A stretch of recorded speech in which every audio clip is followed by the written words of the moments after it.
So we are very happy to have Steve as a guest lecturer in our course. So this is a very nice paper which Steve has in Oakland 2017, right? And Steve, thanks for telling us about your research.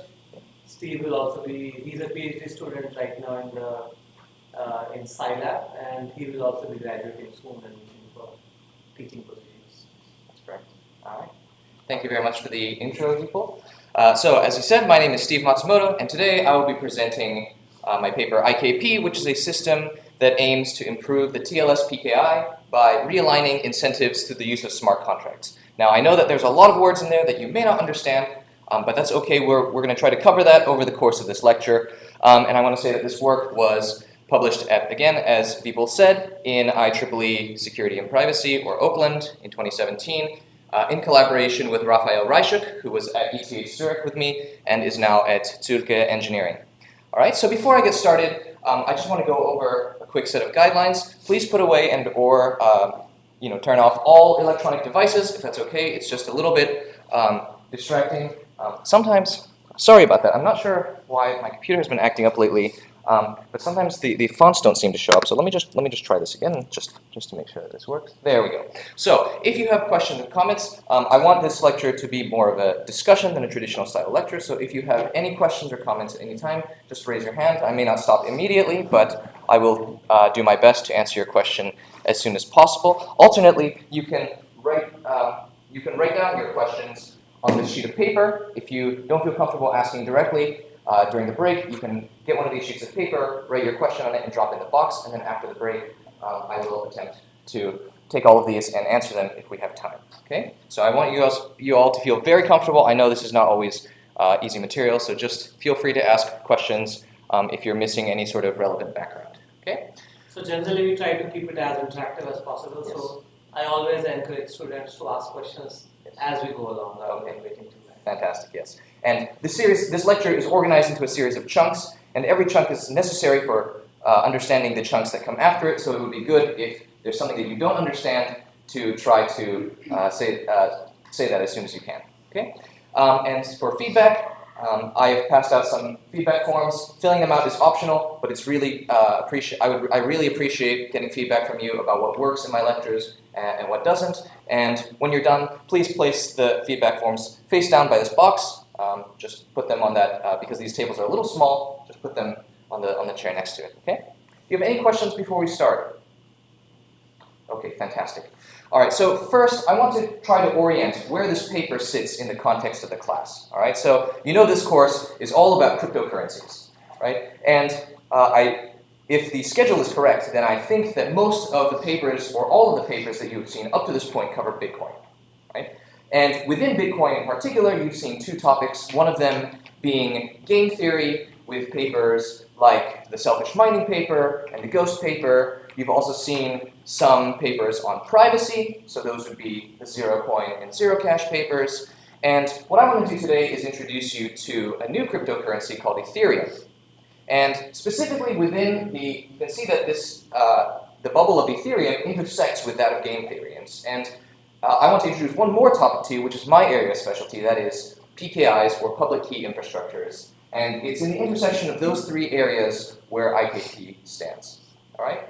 And so to sort of, hopefully this orients you in terms of what kind of topics we're going to be covering today. And to give you a more detailed outline, I'll first start off with a little bit of background and overview, just to help everyone get up to speed. Then I'll talk about the incentives that exist in IKP. We'll take a short break. And then I will come back and talk about a little bit of background in Ethereum so that you understand how IKP is constructed in Ethereum. And then finally, I'll provide the details of how IKP operates in practice. All right, so is there any questions about our plan for today? All right, excellent. All right, so let's start off by examining why we need PKIs. All right, so why do we need PKIs? Well, here's an example to motivate you about logging into PayPal. Now, I know that the answer is printed on your slides, but try not to look at them. So if I show you this login screen for PayPal, is it safe to put your username and password into this page? And if not, why not?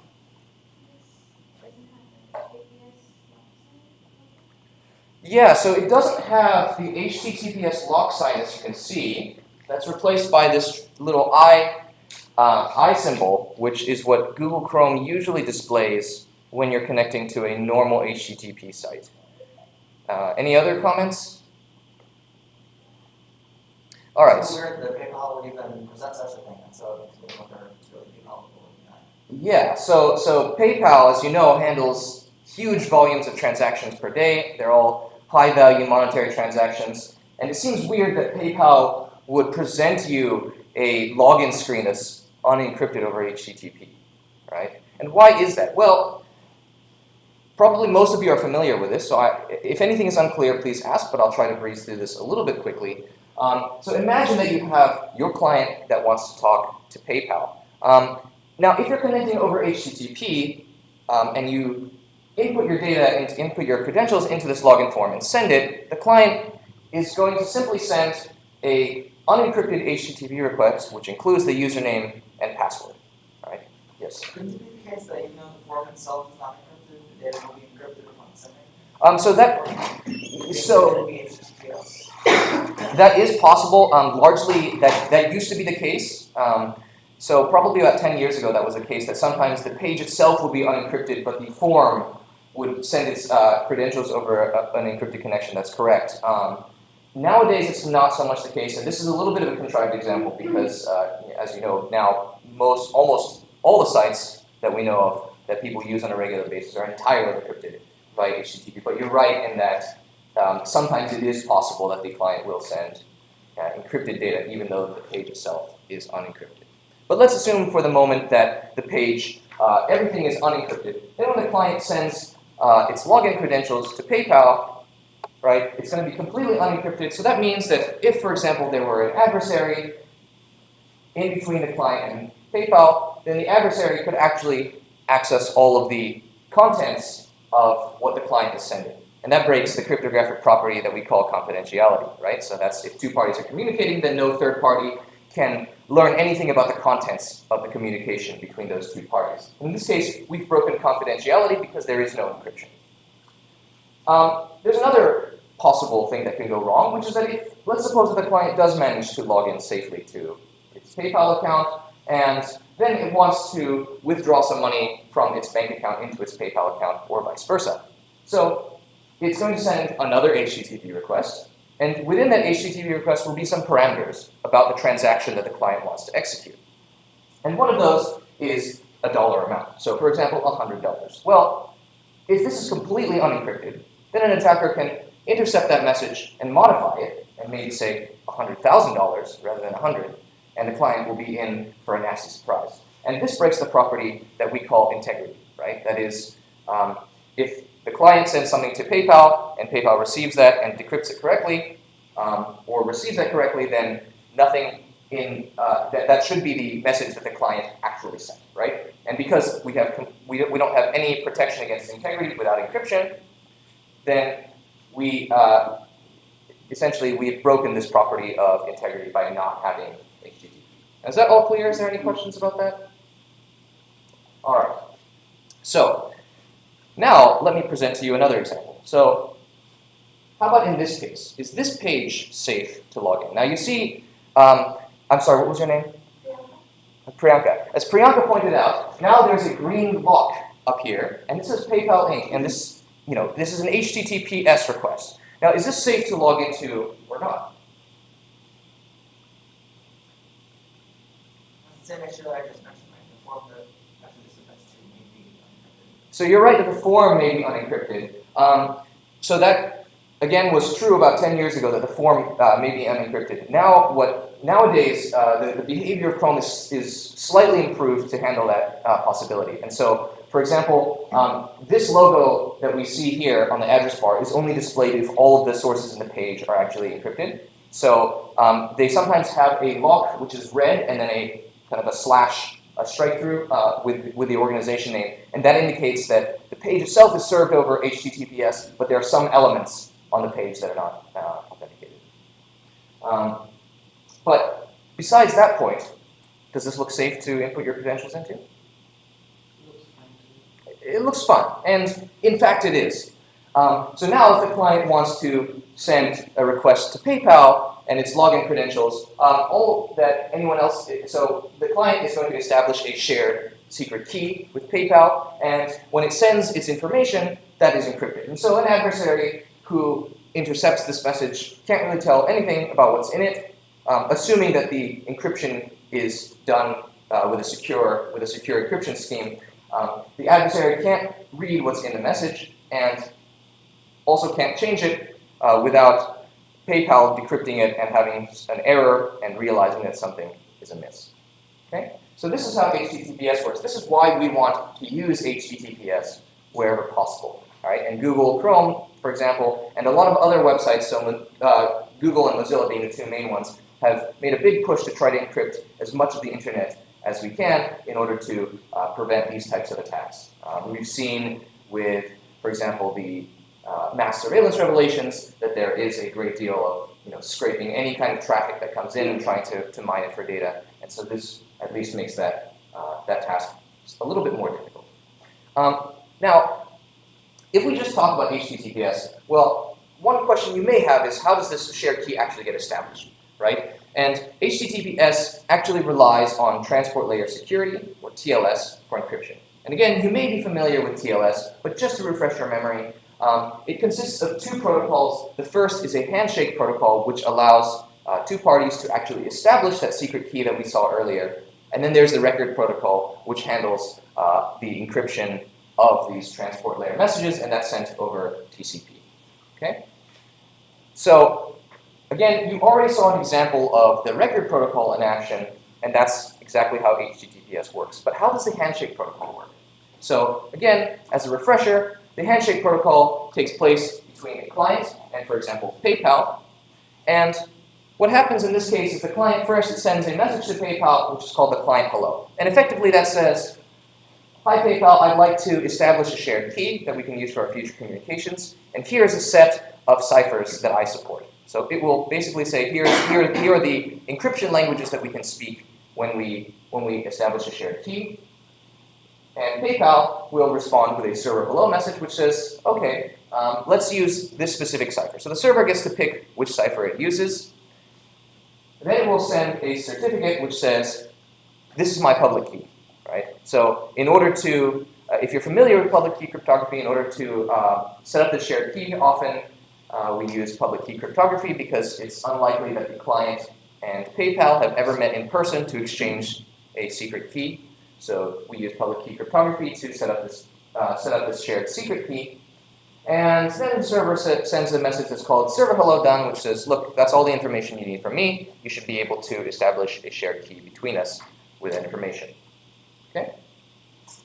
And then the client is going to send a change cipher spec message, which basically just says, everything that I send to you from this point on will be encrypted with the parameters that we agreed on earlier. And it will send a message that's called finished, which is basically says, I'm all done. Here's some information that you can use to just check that everything went smoothly. Okay. And similarly, the server will also send a message to signal that it's starting to use encryption. And it will also send a done message, just so that both sides can check that everything went as expected. Now, the details of what exactly they're checking and how exactly this shared key is set up is not entirely important. What's important to note here is that the line which talks about saying the certificate message, right, which is saying this is my public key. And why is that important? Well, let's suppose that we consider what's called a man-in-the-middle attack. And the way that works is as follows. So now we have a client and PayPal, and now we have an attacker in the middle. Right? So the attacker can intercept all of the messages that are being sent between the client and PayPal. And we know that during the handshake, the shared key hasn't been set up yet, so all of this communication is in fact unencrypted. So the client is going to send its client hello message, the attacker is going to forward that on to PayPal, and when PayPal responds with its server hello message, then that is going to be forwarded on to the client as well. And now what we see is that when the server sends its certificate, because that's unencrypted, we can break integrity, and the attacker can simply replace that message with a certificate which basically has the attacker's public key rather than PayPal's. Right? And now what happens is that, PayPal sends its server hello done message, and the client simply just, from the client's perspective, it just looks like the server has responded, right? And now what's going to happen is the following. So the attacker is now going to finish its part of the handshake with PayPal. It's also going to finish its part of the handshake with the client. And so now the client is going to start sending encrypted data in between it and the attacker is going to do the same with PayPal, right? And what you can see is that so the keys here are slightly different colors. That might be a little bit hard to see from here, but the keys are slightly different colors, and that's because these keys are actually different. And in fact, what you see is that the attacker has both of them, right? So the attacker, even though we're using cryptography which provides guarantees of confidentiality and integrity, the attacker can see and modify any traffic that goes between the client and PayPal. And this is particularly bad because from either side, it looks like nothing is wrong. And in fact, at this point, all the cryptography in the world can't save us. Hello, welcome. If you don't mind taking a set of notes and a feedback form up front. Thanks. But all the cryptography in the world can't save us from this attack, right? And so what we really need is to talk about what we mean when we look at TLS certificates. So what does it actually mean? What makes a good certificate? Right? And so a certificate's role is to securely associate a public key and a domain name so that it's hard for an adversary to forge such a certificate that binds its own public key to, say, PayPal.com. All right? So in the Web PKI, we bind public keys to domain names.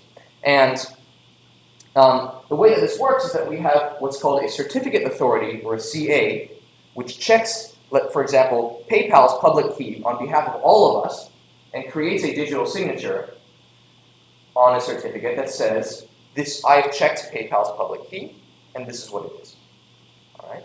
And CAs can, in fact, certify other CAs. So you may be wondering, well, if this certificate is using its private key to sign this, then how can I verify the signature with the CA's public key, right? And then we have to keep doing that. And essentially, what happens is at the very top level, the browser or your operating system maintains a list of what we call trusted root CAs, and that is sort of the ultimate point of trust. If you don't trust your browser or your operating system, then you probably have a little bit more concern rather than, is somebody intercepting my HTTPS traffic. So just to provide you an example, we have PayPal, and a CA will basically issue a certificate saying, I've checked its public key, and this is what it is, and it's signed with the CA's key, which we call KC.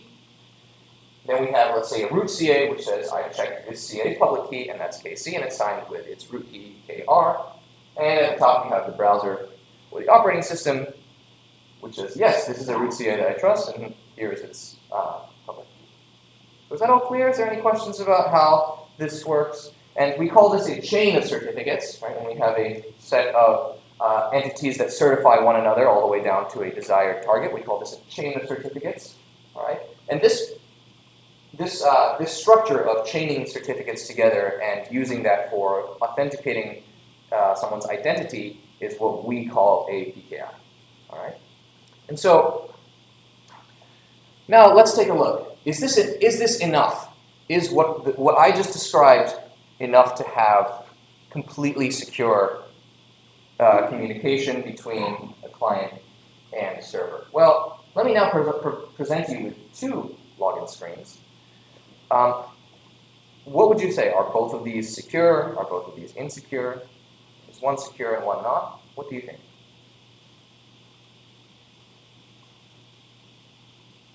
Michael? The red one doesn't say who we're talking to. The red one doesn't say who we're talking to. Is that a problem? This is exactly what you're talking about, right? Right. So this is partially what we're talking about. Any other observations about this? How many of you are unsure about which of these are secure and which are not? Okay, so some of you. And in fact, that's exactly the point, is that even when we've set up all of this PKI infrastructure, we're still a little bit unsure about which one is correct. And in fact, as it turns out, this one on the right, in some situations, is completely acceptable.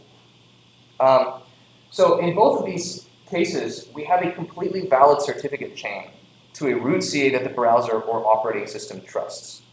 But the question is, who are those root CAs? And it turns out that if you look, if you look at the URL, there's no information that you can get. Both HTTPS sites, both PayPal.com. And again, if you look at this lock icon, one says PayPal Inc., one says secure. Both of those are, as far as we know, completely acceptable practices in Chrome. But over here on the left, you see that the chain of certificates goes from VeriSign, one of the VeriSign CAs to a semantic CA, and that in turn certifies PayPal.com. And on the right, you have the certificate called the EDEL root. I'm not sure if you guys have heard of this, but 1 or 2 years back, it was discovered that Dell was including a root certificate in all of their laptops and all of their machines, which essentially allowed whoever had the private key to compromise or to forge certificates for other sites, and they could do this, in fact, on the fly, because it turned out the private key was stored on every machine. And this allowed them to serve targeted advertising to users, even those who were communicating entirely over HTTPS. And the point is that when you look at the browser alone, this is completely opaque to the user. There's no way you can see this except by digging in to the certificate chain. And this itself has actually gotten quite difficult to find over the years as well. So what does this secure mean on the right? Does it mean that we are talking to an entity known as secure? Or?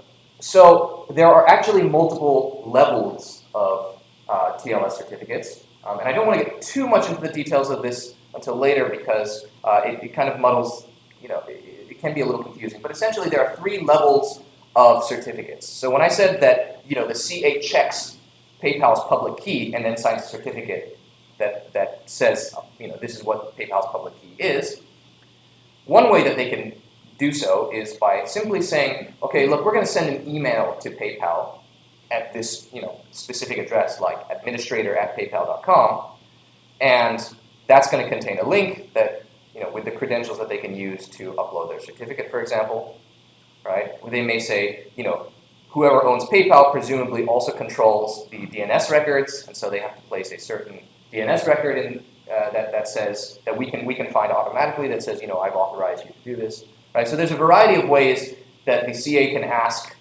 a domain to demonstrate control over the site that it wants a certificate for, and that lowest level is called domain validation because the CA never really needs to interact with the domain that much, right? The domain just puts some information somewhere, and the CA finds it. At the next level, you have what's called OV, which is organization validated, and that basically means that there's some more information that the domain provides, including registration with a particular organization. That organization needs to have, for example, a physical address. It needs to, be registered in the jurisdiction wherever it is. So there needs to be a trademark or registration for PayPal.com, LLC, for example, and that's actually what you get on the right hand side. Okay, and then on the left you have what's called extended validation, and that's where the CA pulls out all the stops and does a very thorough investigation of the website. So it will actually come visit PayPal in person. It will actually ask a representative for several forms of ID and then check the public key in person and then sign that, right? And so that obviously provides a greater amount of security because, it's highly unlikely that somebody would set up an entirely separate PayPal facility that's all fake and has registered addresses and business licenses and everything like that. Okay? So that's effectively the difference between these two sites. But again, looking at that, it's hard to tell, and most people don't actually know that in general, right? So, yeah. Is it something called that either privacy or something that you're trusting somebody else to place your trust on somebody else? So pretty good privacy is actually basically what we do is that it's a way of certifying public keys, but among individuals rather than, because in this case what we see is that the client never identifies himself to the server. They're not saying here's who I am and here's my public key. It's just a matter of making sure that the client is talking to the right server. Now with PGP, when we talk between individuals, we want to make sure that if you and I have want to communicate in an encrypted way, send emails to each other, we want a way to certify each other's public key, and we do that essentially by what's called the Web of Trust, which essentially models real-world interaction. So if I know you in person, I can say, hey, Priyanka, what is your public key? And you would actually go say, hey, this is my public key, and I would check and make sure that it's you, and then I could essentially create something like a certificate that says, hey, I've checked Priyanka's public key, and this is what it is. If you trust me, then you should also be able to trust that this is her public key. Right. Are there any other questions here before I move on? All right. So what we've seen is that even with all of these CAs and TLS and the way that this public key infrastructure is set up, we can still have problems when these trusted CAs misissue certificates. And this, as you can see, actually happens in practice. Now, what I want to focus on in this talk is not so much how we can prevent this from happening, but what I want to look at is actually what happens after you find such a misissued certificate. So what do you do when you find a misissued certificate? Well, it turns out there's not a lot of information. There are some people who post on security blogs. There are some people who post on forums in order to alert as many people as possible. And usually when these things become public, the CA takes action.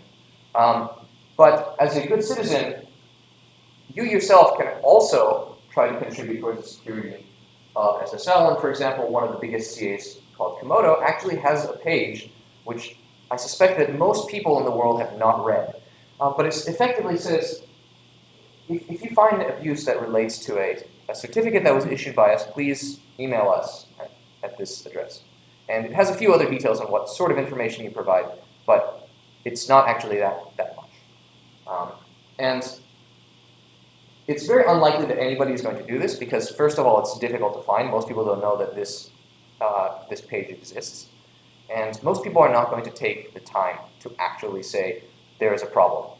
And in fact, most of the complaints that happen with misissued certificates occur when, for example, a web store doesn't use authentication.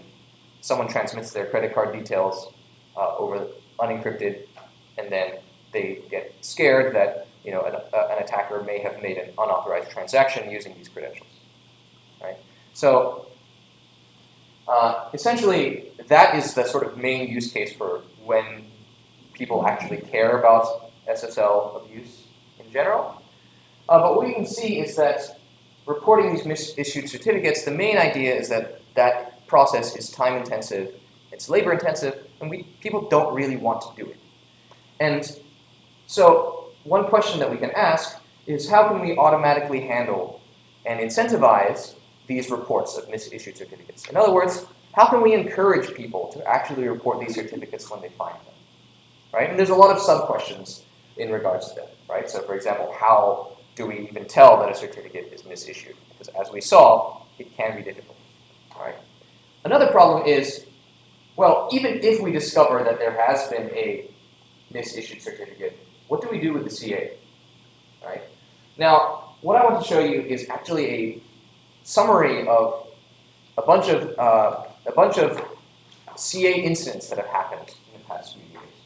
As you can see, over the past 6 years or so, there have been lots and lots of failures by CAs when they misissue certificates. And what we notice is that this happens all over the world. It's happened consistently, despite a lot of measures to protect against this. And it seems that no CA is truly safe from the failure or intentional misbehavior. And in particular, one that I want to look at is one that you may have heard of, which is Symantec. Right? So if you have been following the news in the security community, you'll know that Symantec, about a year ago, issued a huge number of certificates for both existing domain names like Google and completely unregistered domain names that they just weren't valid sites at all. And this was part of a test that they were conducting, but somehow these certificates that they issued as part of this test leaked out. And so Google, in response, said, we're going to start the process of removing Symantec as a trusted CA from Chrome. This is a huge deal because one thing in particular is that Symantec, in fact, emphasized They said, hey, you don't want to do this because we're responsible for securing huge portions of the internet. And in fact, that is actually true. At this point, they are no longer the biggest market share CA, but at the time that this happened, they were. And in fact, they were securing over 80% of all e-commerce transactions, right? Which is a huge volume if you think about the amount of financial transactions that occur on the internet. But beyond that, they also secure financial infrastructure, government sites. They are a huge player because they are one of the first CAs. And Google was faced with a little bit of a problem. If they simply distrust Symantec, all of a sudden clients can't access these sites that they wanted to, like PayPal, right? And when clients can't access PayPal because Chrome decided to get rid of Symantec, that's a problem. But the longer that Chrome keeps Symantec around, the bigger their users are at risk for sort of a silent failure like the one that you saw in the 2 encrypted PayPal pages example. Do you agree? So what does this tell us? Well, CAs don't have the incentives and deterrents that are necessary for correct behavior, right? Because CAs know that browsers face this dilemma. And so they can basically say, well, why would you cut off all of these clients from the sites that they want to visit? And the browser can't really do much except to phase them out, which is what Chrome is doing. And that was a huge step. These problems have been around for almost 20 years, and it's just now that Chrome has figured out how to take Symantec out of its position. So why do you need to take Symantec out? Can't you just invalidate those particular certificates, remove them? So certificate revocation, that's a very interesting question, and it's a good question. It is possible, in fact, and so Symantec can say, look, I know we signed this certificate, but something went wrong, and here's a signed statement saying that it's no longer valid. Certificate revocation has been a huge play in that problem space for a long time. One of the problems is where do you store this information and how do you distribute it? If there's lots and lots of revocations, how can you transmit that information? Because they are often very large. They used to have these things called credit card blacklists back in the 80s, which would say if we report a credit card stolen, then we pass around this huge list of stolen credit card numbers. If you ever see this number, then you should not accept the credit card, right? And we tried a similar thing with certificates in the form of what's called certificate revocation lists. These turned out to be humongous. And it's only in recent times that a way has been proposed to actually get around this. There's another paper at the same conference that we published this paper at, so at Oakland 2017, which is called CR Lite. And that is effectively a proposal to try to solve that problem. How do we distribute revocation information efficiently? The problem with this is that they're having a little trouble getting adopted. The browser vendors are a little hesitant to adopt it because of certain operational issues. It's certainly possible to do. The only problem is that Symantec still has to do that revocation. Nobody else but Symantec can revoke it. And if Symantec were a malicious CA, they would just refuse. So why can't Chrome have a blacklist? So Chrome can have a blacklist, and Chrome does, but again, storage is difficult. And even if they do this for the most popular sites, then it becomes tricky to say, well, what is the most popular site? So Chrome does actually do this now for high-value sites. But obviously that's limited, and it only works if the site that is compromised happens to be a popular one, right? If I have a small web store that is not very popular, it's unlikely that Chrome will push even a small amount of data to every single client. Yeah. Yes? You mentioned the example that Symantec is being phased out from 80% of all transactions from not being a majority anymore. Why doesn't that serve as a deterrent from now on to other CAs?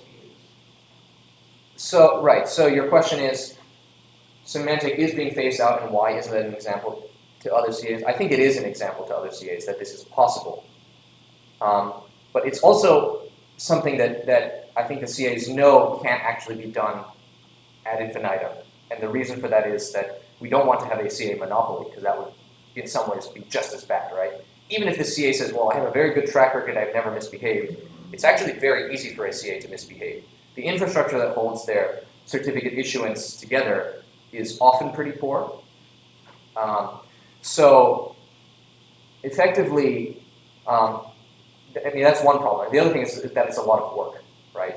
I mean, Google is phasing semantic out, but this was a multi-year process, and everyone had to be notified like a year in advance because most people buy their certificates per year. So most sites have to be notified to say, well, okay, I see. So next year I have to buy a different certificate because if I don't, then my certificate will not be valid. So that's one issue. There's another issue that we can talk about, which also has to do with these browser indicators, right? The user interface problem. And Chrome has actually figured out a lot of clever tricks with that, right? So for example, they can show that the certificate is an SSL site, but make it look less secure so that people don't want to do that. And that provides a way of, kind of blacklisting a CA without breaking everyone's connection. But it also turns out that the people who care about that are the domains. Most clients don't actually care. They're just like, is there a lock or is there not? Right? So, but to answer your question, it seems like it might be an example for other CAs. We're not sure, but we know that this is not something that can be done long term because there are hundreds of CAs out there, and we can't continue to do this multi-year process for all of them because that would displace a huge number of sites and then concentrate the power that CAs form, right? Because if you look at the distribution of the CA market share, the top 5 CAs have over 90% of all CAs, right? You don't want to concentrate that further because that leads to other, economic issues mostly. Is that all clear? Are there other questions? Yes? So if a browser is keeping track of certificates, does it mean that it's behaving like a CA itself? So, and they have to do all the work and all yes, so that's a good question. Are browsers basically becoming CAs? And the answer is sort of yes.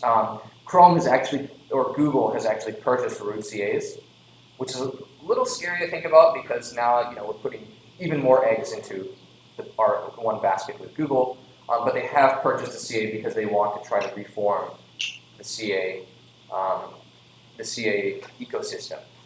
And whether or not that's a good thing is something that we will find out. But it seems in the short term to be encouraging CAs to improve their behavior. And certainly browser vendors are becoming more and more powerful in general in the user's online experience, right? Because this is the way that we interact with most online services nowadays. And they can actually, as we have discovered, control quite a lot of what we see. Does that answer your question? All right. Great. So we know that CAs don't have the necessary incentives or deterrents to behave correctly. So we can ask, well, how can we provide these incentives?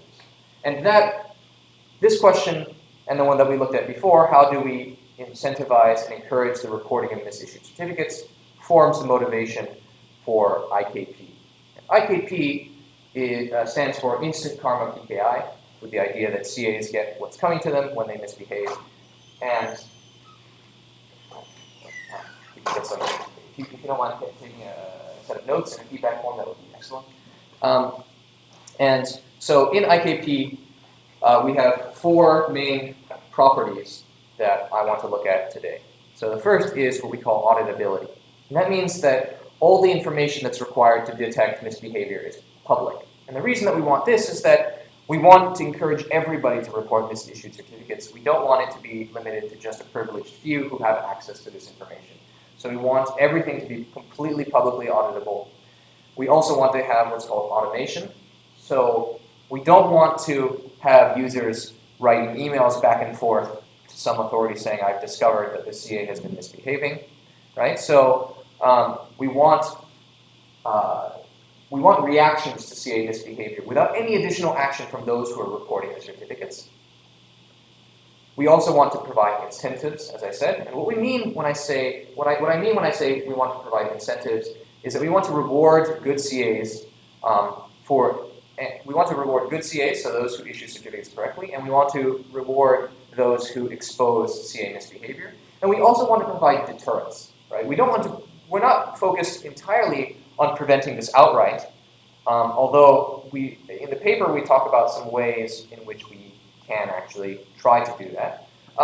But overall, we want to provide deterrence as our main goal, which is that we want to discourage CAs from misissuing certificates, and we do this by guaranteeing some sort of negative consequence for those that misbehave. Right? They're free to misissue certificates if they like, they just have to deal with the consequences. All right? So is anything unclear about what the motivation for IKP is? All right.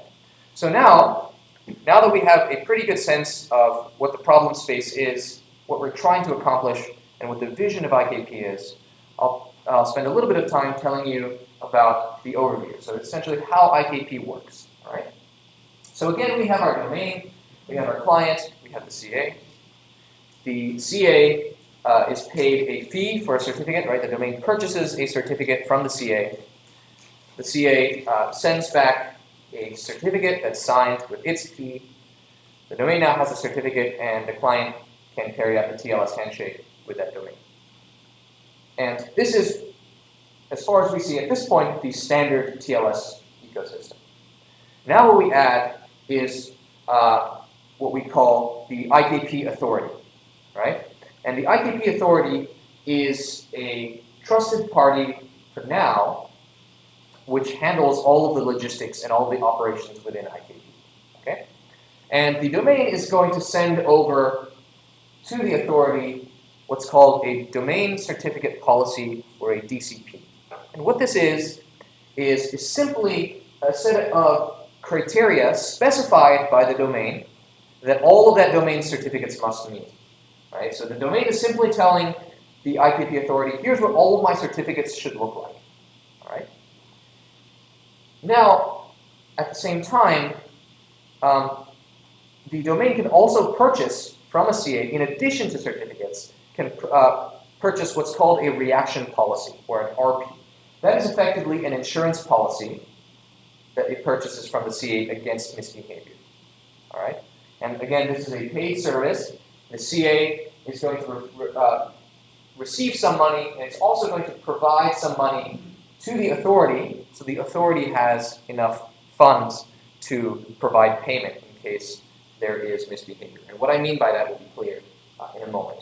So let's just take an example. If this domain were Google, Google may say something like, well, all of my certificates have to be signed by the Google Internet Authority or GeoTrust, which are the two CAs that certify Google today. And its RP may say something like, well, it's really the CA who says, if I issue an unauthorized certificate for Google, then I'll pay them, let's say, $1,000, and whoever detects the certificate and reports it will receive $100 as a sort of bounty. Okay? So what we observe is that these DCPs and RPs are both registered with the IKP authority. So the IKP authority keeps the remaining 900? No, so actually what this says is that the CA will pay Google $1,000, and the CA will pay $100 to whoever finds the certificate. What the CA provides to the IKP authority is simply a certain amount of funds to ensure that that amount can actually be sent. Yeah. Now, we observe that the IKP authority has all of this information locally, right? It's all registered with the authority, so it has all of the information that it needs to, let's suppose that we have a sort of detector, right? So it has, the detector is essentially anybody in this ecosystem. It can be a CA, it can be a domain, it can be a client. And that detector is going to send a certificate, right? If it detects that some certificate has been misissued, it can report that by sending that certificate to the IKP authority.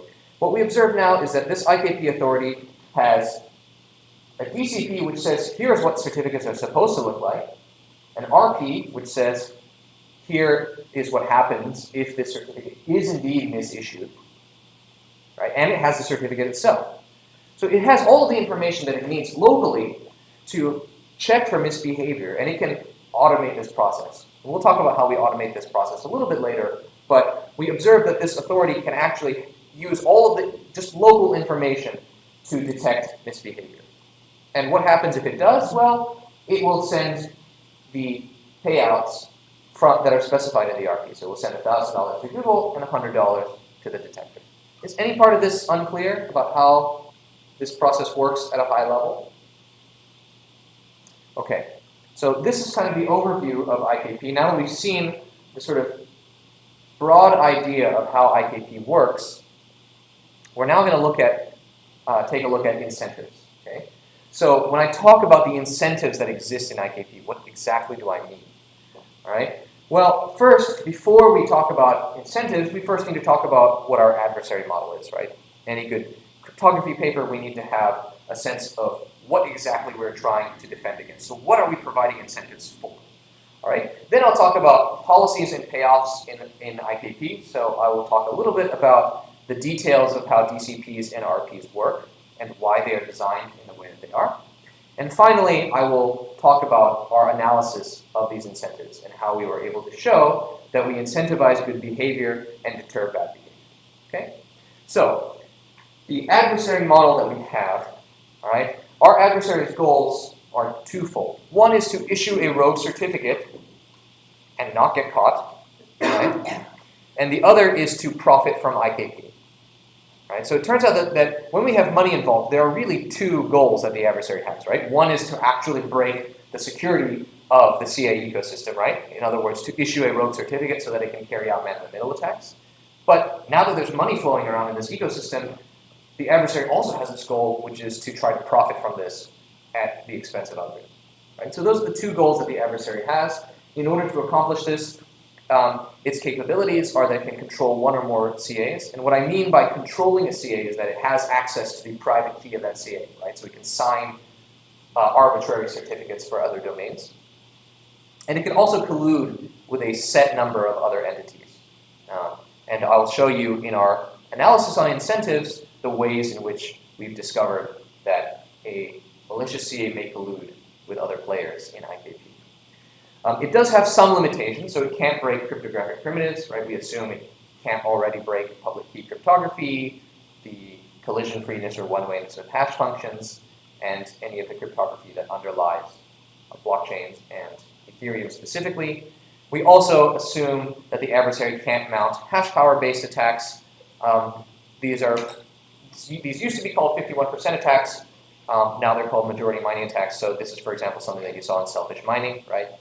So these, where essentially the adversary controls a sufficient amount of hash power in a blockchain network in order to suppress certain transactions or to carry out double spending attacks. Right? So we assume that the adversary can't do those things. All right? Is it clear about what the adversary can and cannot do? All right. So having an understanding of that, let's take a step back and return to our discussion of DCPs or domain certificate policies. Now again, the domains are the ones that are responsible for publicizing certificate criteria. This is a technique that has been used before in the literature. So this is the fact about domains specifying what their certificate should look like is not a new idea. What is new is that this policy now contains, in particular, it contains financial account information for the domain. And that's important because in order to provide automation, we want to make sure that the IKP authority knows exactly where to send funds if there is misbehavior, right? So instead of contacting the domain and saying, hey, I saw that there's some misbehavior for you, could you send me your bank account information? We just have all of that done beforehand. We also see that rather than having a sort of rigid policy language like was present in many of the previous proposals, we have what is called a checker program. Right? So this is just a generic program which says, given a certificate as input, I can tell you whether this certificate is authorized for me or not. Right? And the nice thing about having this program being sort of up to the limitations of the language provided by the IKP authority is that if the language is sufficiently expressive, then we can represent arbitrary certificate policies with this language, right? So for example, there have been a number of policies we can say, is there a list of approved CAs? And all of the CAs that issue certificates for me have to be on that list. Or can we say something like, all of the certificates for me have to have one of these keys, or all of them must be valid for less than a certain amount of time, for example, right? We've seen these like 20-year certificates, and if those get compromised, then the attacker can use that for a very long time if there's no revocation, right? So there's all kinds of policies that we can express with the use of checker programs, okay? And finally, we prevent tampering with updating this DCP using a threshold signature scheme. It's not, when I say it's a threshold signature scheme, it's not quite what you would expect if you have a cryptographic background. When I say threshold signature scheme, it simply means that there is a list of update public keys, and enough of them have to sign. There's no way of combining signature shares. It's simply we count the number of signatures made by public keys in this set, and if there are a threshold number of them, then we authorize updates. Okay. Is anything here not clear?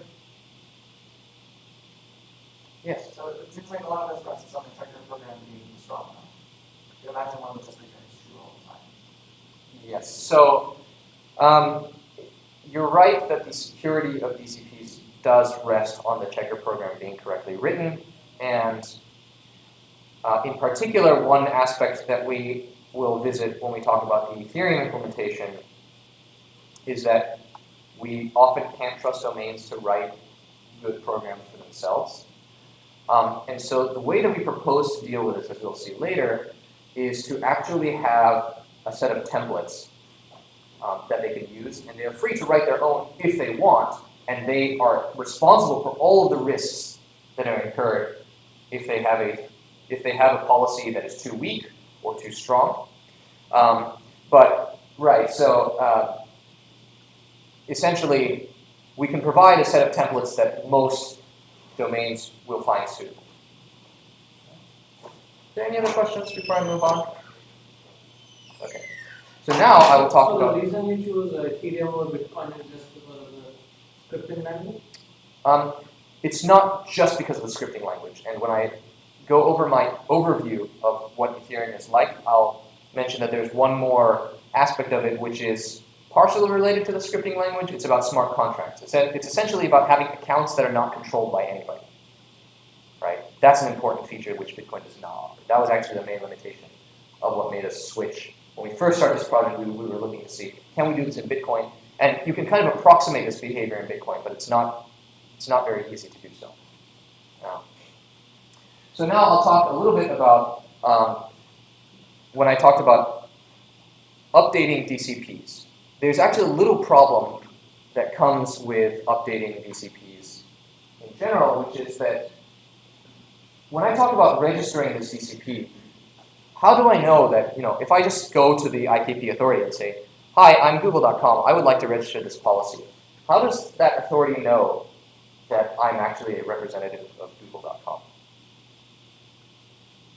Is there any ideas of how we might be able to do that?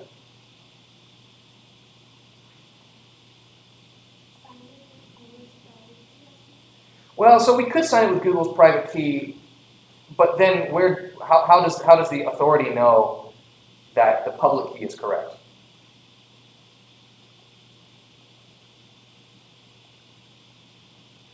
Right.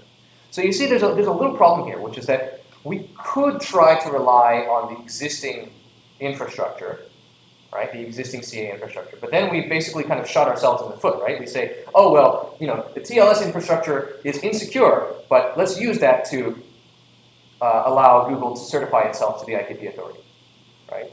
And on the other hand, we could make the IKP authority a type of CA and have it checked manually, but that's very clunky and manual, right? It's tedious for the IKP authority to do this, especially if tons of CAs are registering. So it seems like we have to have something somewhere in the middle, and that's exactly what we do. So we use what is called a bootstrap proof, okay? And what this does is this protects the integrity of the initial DCP registration. And what I mean by that is, so if you are familiar with Namecoin, which is sort of somewhat related to Bitcoin, it was a way of trying to implement a DNS-like system in Bitcoin. And it turned out it failed in particular because of a problem of squatting, right? So you may be aware of DNS squatting, in which people just buy domain names because they think they will be valuable later. So they buy just random DNS names. They never put anything on them, and they say, hey, this page is for sale. In fact, some of you may have mistyped a website, an address, and found sometimes this page that says, hey, this domain is for sale. Would you like to buy it for some amount of money, right? So this basically happened at a huge scale in NameCoin because these names, it was basically a completely new field of names, right? People could say, oh, I'd like to buy Google.namecoin, because of course that will become popular later. And essentially what happened is that the prices were initially high to kind of discourage this, and once the prices dropped below a certain point, essentially all of the names that were shorter than like 3 or 4 characters just instantly got snapped up. And there was an interesting paper, which now I cannot remember the author's name. I think Kolodner was the name of the first author, and it was presented at the Web 2.0 Security and Privacy Workshop a few years back, so I think in 2012 or 2013. Basically what this said is, we looked at every single Namecoin name that exists. There's like 700 of them, and only 20 of them have actual significant content on them. Everything else was just speculative. So there's a problem with squatting, and this can happen with DCPs as well, right? If we just allow anybody to register, it's whoever gets there first, and that's unfair to whoever owns these websites. Because in particular, what we notice is that once I set up a DCP, I can protect it forever, right? If the IKP authority has no way of resolving these disputes, and in Ethereum, in fact, we'll talk about this being one of the difficulties, then that DCP, that domain name's policy is gone forever, right? There's no recovery from it. So what we do is we present the following scenario. Suppose that we have the IKP authority and a domain who wants to register their DCP. But there's already a malicious DCP for that domain registered at the IKP authority. So what can we do? Well, it wants to register its true policy. So it sends along with this policy what we call a bootstrap proof. The bootstrap proof essentially contains certificate chains that authorize a certain key, right? So for example, this key is, as you saw in the previous policy slide, the way that the domain interacts, the way that the domain authorizes changes to its own policy. And this is certified via multiple certificate chains, multiple independent certificate chains, with the idea being that even if there was one CA that misbehaved, let's say, and issued a bad certificate for Google, and someone took that and used that to register a policy for Google, Google could simply go to a bunch of other CAs, like let's say 3 or 4 CAs, get that many certificates, and then present all of those certificates for the same key to the IKP authority. And then the IKP authority becomes convinced that yes, this is indeed Google, because, it would be unlikely that all of these CAs would collude maliciously to issue that many certificates for Google, right? And these certificates here are root CAs, and this is all signed with the key that the domain wants to use. Okay, so this is what a bootstrap proof looks like. This is how we essentially recover from misregistered domain policies. Okay? And so essentially, if you provide more independent certificate chains, you can override malicious registrations. Is that clear? Does that make sense to everyone? Yeah. What's KD inverse? KD inverse is the private key. So KD, case of D, is the domain's public key, and KD inverse is the domain's private key. Okay. Any other questions? Whoever has more independent chains wins. Yes, that's correct. And largely, we haven't seen evidence that this wouldn't work in practice, because, as I said, most of the CA misbehavior that we see is individual, and often it's by mistake. So it would require multiple colluding misbehaving CAs to all misissue the same certificate in order to get around this. Now, of course, that is possible in theory, but it's highly unlikely, and we haven't seen evidence of that so far. It may not be a great argument to say, that this is never going to happen, but we're pretty convinced that this won't happen accidentally. So if it does happen, then at least we know, here are all the CAs that are all misbehaving in conjunction, and we need to do something about it. So why do you need all the nodes in 2 disjoint. So what if, for example, I have multiple certificates from some CAs, all of whom share the same root CA. So it seems like that also is increasing trust in some sense, right? So you're right that it does increase trust at an intuitive level, in the sense of if this CA1 were the same, then we still have two different certificates. And if these two CAs are distinct and were indeed acting independently, then we would say, yeah, we probably can trust them. But the problem is that we don't really have a sense of that, right? We don't have a good sense of saying, well, maybe they just run the same software, in which case if there's an exploit in one, there's an exploit in the other. And that is more likely if the root CA, the owning parent company, is the same. So the independence assumption is not strictly necessary, but it helps significantly because these different CAs and different organizations in particular tend to use different certificate issuance practices. Yeah, so you're right in that that's not strictly necessary, but it's overall helpful. Right? Yes? The problem that you described before, IKPs, why wouldn't we apply the same solution that have the domains get more CAs? So can you repeat your question? I'm not So sure. before all of IKP, you described this problem that you can't trust, there might be a malicious CA. Right. Why not have multiple domains contact multiple CAs? Right, so why can't we just have multiple CAs in general? That's a great question, and in fact, it turns out that's what I'm working on right now. That's sort of my current research project, is that I'm working on how to sort of use that in today's infrastructure, right? To provide a way of moving towards a more secure PKI with what we have today. So without Ethereum, can we use existing tools to try to move towards that system? What's the challenge? So one of the challenges is that the way that during the TLS handshake that certificates are handled, in the sense that, so what happens when I actually contact a server and say, I would like to establish a TLS connection with you, and it sends back a set of certificates, is actually it sends back a whole chain of certificates. And the rule is that it's going to first start with the leaf certificate of the server. Then every certificate that's after that has to certify the one that came before it. And what I do is I check each of these signatures in turn, and I stop when I hit a root.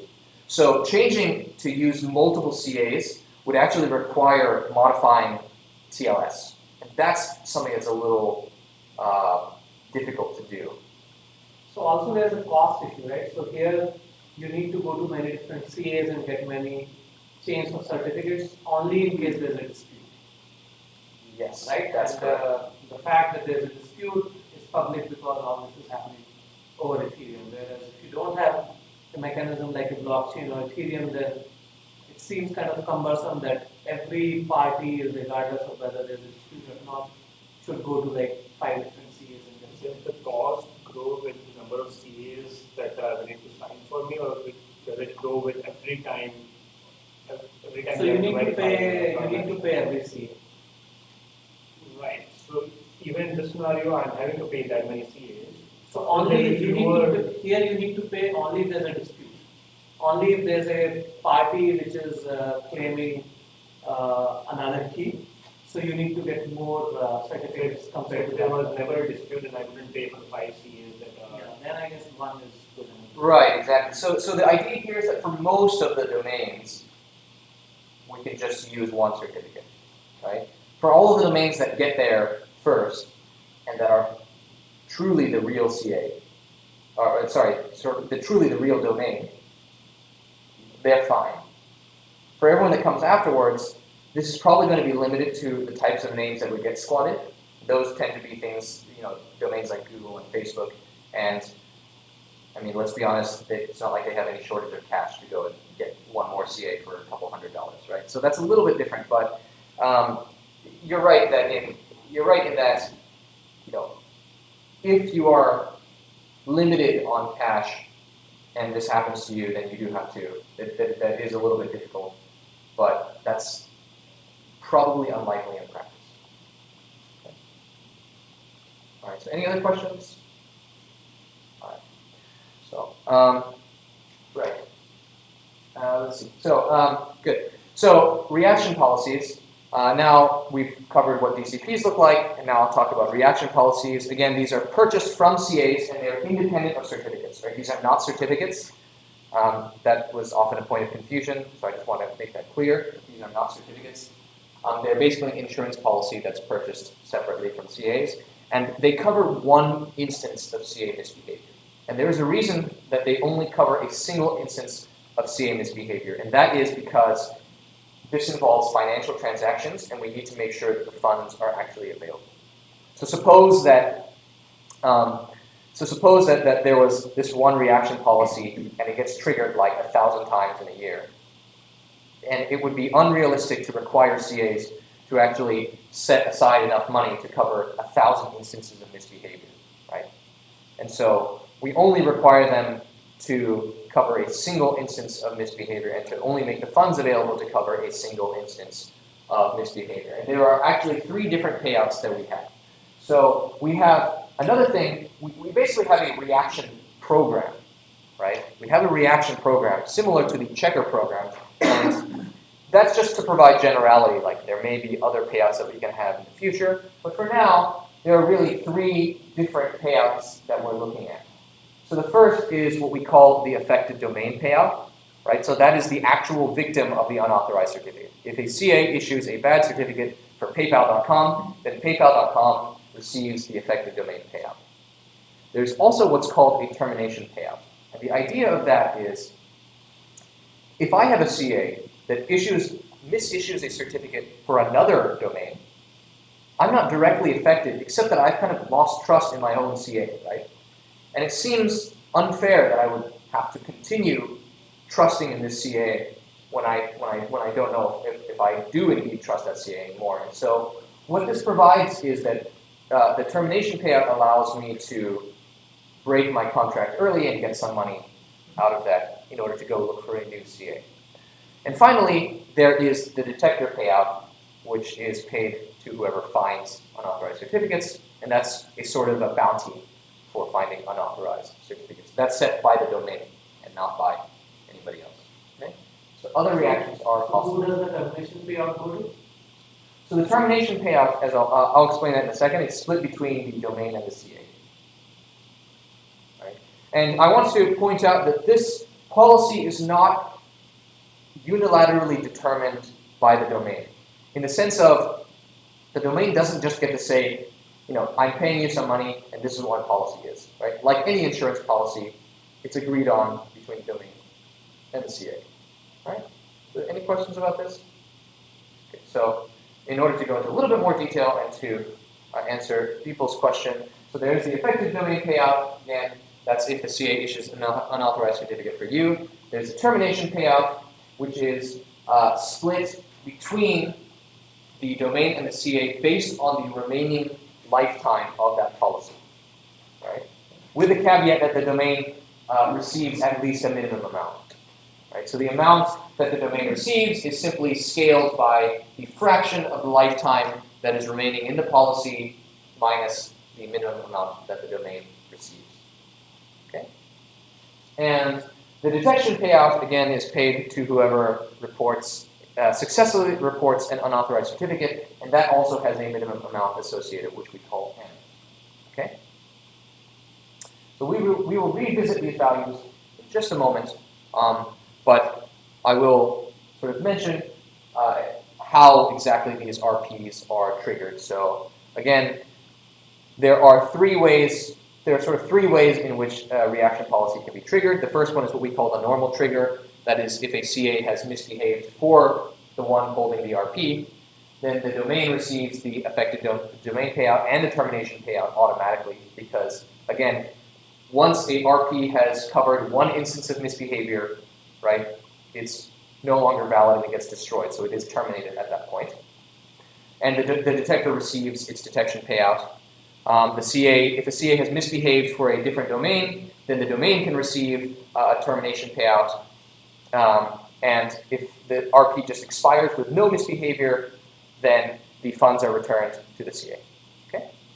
So if the CA misbehaves, then it would potentially have to pay all the domains. Yes, that is a very good point, which we will discuss later when we talk about how this actually works in Ethereum. Because that is actually something that we had to deal with, in the sense of, in Ethereum, the money always needs to be available. That's not something that we can guarantee, right? So we have to come up with a way to work around that. So just to provide you with a little bit of an example scenario, we have a CA. And we have a domain who has purchased an RP, and let's say that there are multiple domains who have purchased RPs from the CA. If the CA is misbehaving and issues a bad certificate for the domain in the middle, and there's a detector, then they will trigger this RP. So the detector will receive the detection payout, the domain receives the affected domain and termination payouts. Let's suppose that the domain on the left wants to terminate their RP, then they just get the termination payout, and that's it. And let's suppose that the one on the right is lazy and says, yeah, I'm okay with not switching CAs. When the policy expires, the money all goes back to the CA, and the domain gets nothing. All right? So those are kind of the three scenarios that we can have. Now that I've talked about this model for how RPs work, and again, I want to reiterate that we have reaction programs, and so we can express an arbitrary range of policies with these reaction programs. But for this specific model of payouts, we want to analyze the incentives that are possible, right? What incentives can we provide? And then we've carefully designed the way that these payouts are structured in order to provide good financial guarantees. And in particular, we want CAs to be paid for correctly issuing a certificate, and this gives them a business edge over CAs like Let's Encrypt. I don't know if you have heard of Let's Encrypt, but it basically provides free TLS certificates, right? And so up until a few years ago, all of the CAs were a paid service, and because of that, there were a lot of people who didn't bother encrypting their sites. Now that Let's Encrypt has provided free certificates and a lot of hosting providers have joined in, we've seen a large increase in the number of sites that use HTTPS. But it also puts the CA's traditional business model at risk. And so by offering these incentives, we provide CAs a reason to actually join IKP. We also ensure that CAs can't profit by colluding with other domains or detectors, and I'm going to show you an example of that in a moment. We also ensure that detectors profit for reporting a misissued certificate, and we also want to make sure that detectors don't try things like reporting every certificate that they encounter in the hopes that one of them is unauthorized. Right? So we also make sure that they get punished for unnecessarily reporting a certificate. Okay?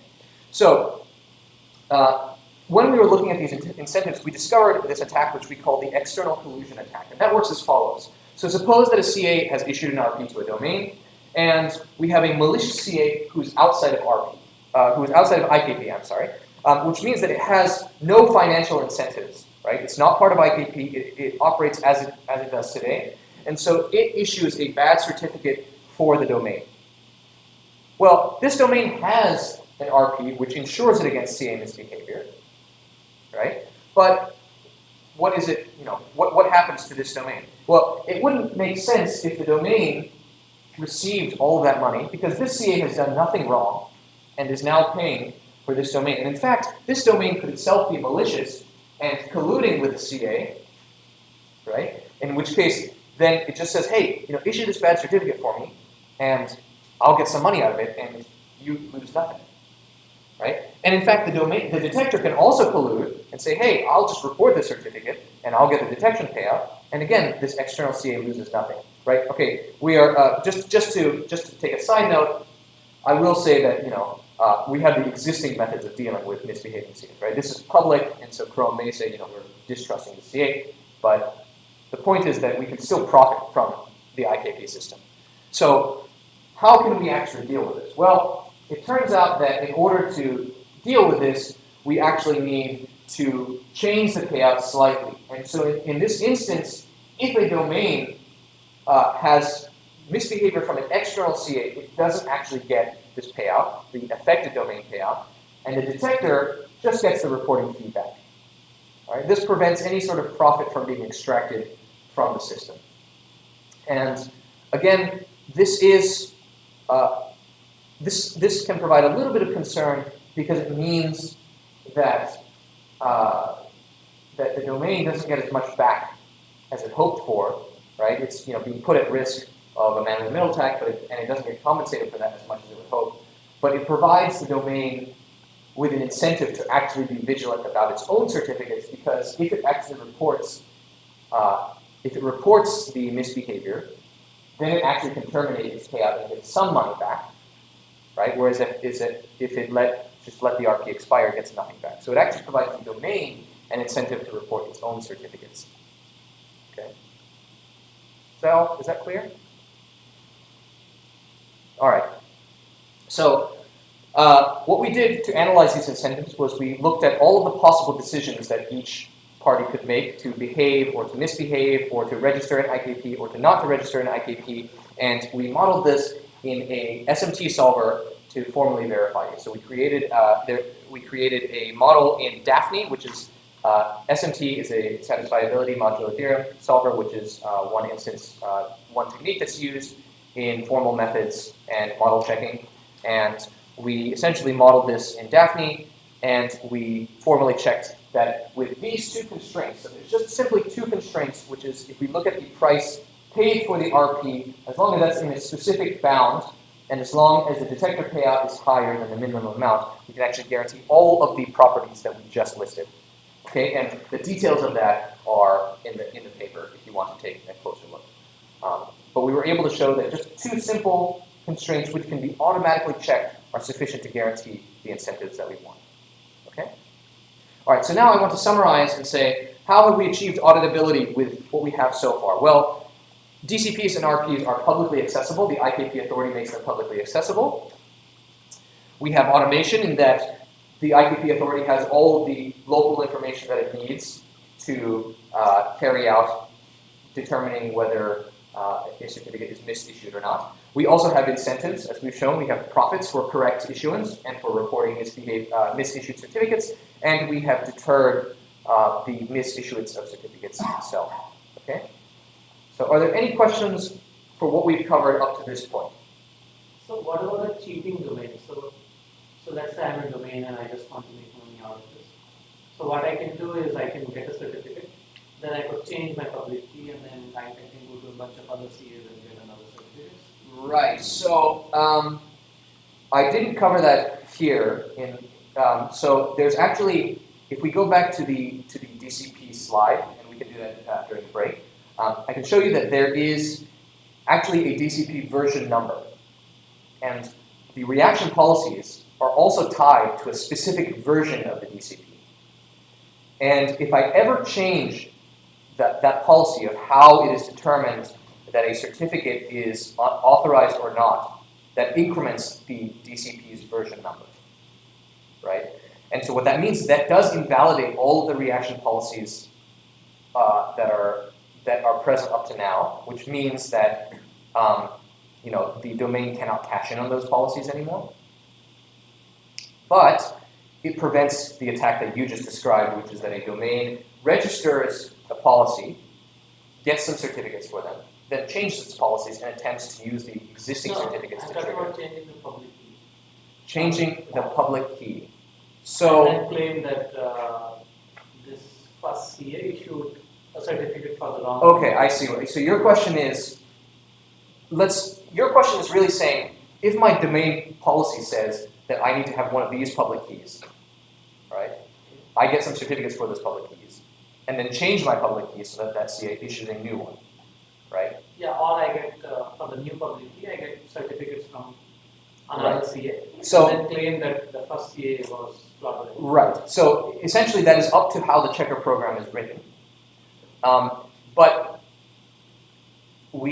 if the execution environment of these checker programs are set up correctly, then what we can ensure is that the CAs themselves can actually try running their certificates through this program before they issue the certificate in order to make sure that this happens. And that's another reason that we have auditability, in the sense that we can, before the CAs actually go and issue the certificates, they can make sure that they are compliant with the domain's policy. Okay. All right. So is all of that clear? Are there any questions up to this point? Okay. So now let's take a break. If you have questions, I'll be up here. If you want to write questions down on this piece of paper, then you're free to do so. I don't know how long this is good, maybe 5-10 minutes? 10 minutes. Okay. So let's meet again at 3:05. Okay, sounds good. All right. Okay, so now I want to talk a little bit about, just give you a little overview on Ethereum. Some of you may be familiar with Ethereum. Actually, can you raise your hand if you're familiar with Ethereum to some degree? Okay, so a few of you. I hope that I don't cover too much information that you already know, but if there's anything that's unclear, again, please let me know. Okay? All right, so just to give you a little bit of a high-level snapshot on a big difference that Ethereum has from Bitcoin, and I'll be primarily talking about the differences between Ethereum and Bitcoin. One of them is their governance model, which is very interesting. So Ethereum was started by a guy named Vitalik Buterin in 2013. He's a known creator, right? So if you know about Bitcoin, it was started by somebody who goes by the alias Satoshi Nakamoto, and nobody actually knows who this person is. But in this case, we very much know who Vitalik is as the creator of Ethereum. And it's currently, the Ethereum community is currently governed in some way by a company called Ethereum Switzerland and a nonprofit called the Ethereum Foundation.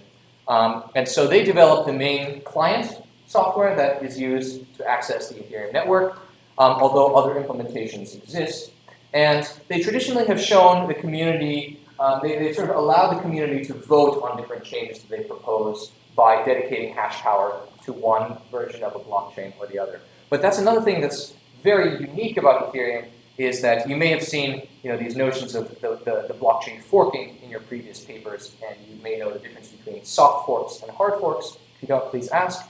But Ethereum kind of embraces hard forks as a way of moving the community forward and adding new features.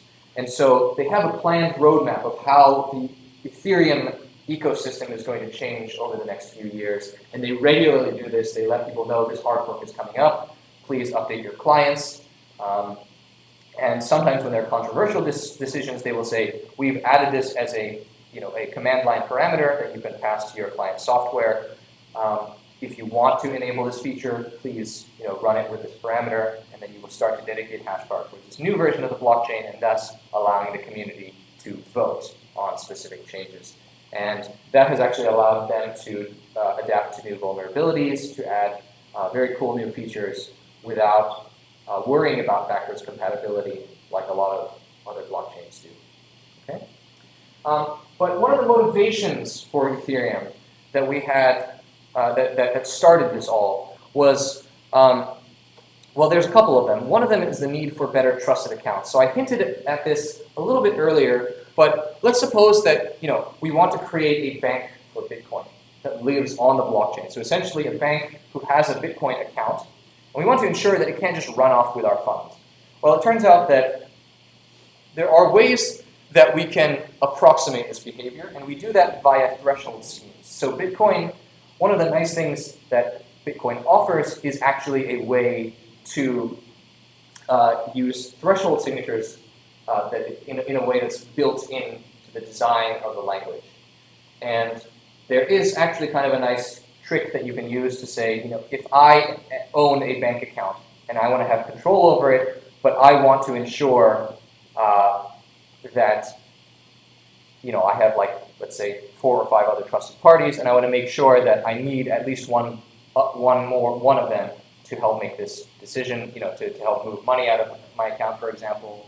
And I also want to make sure that they all can't collude to move money out of my account without my permission. There are ways to set up thresholds, the number of key shares that each person gets appropriately.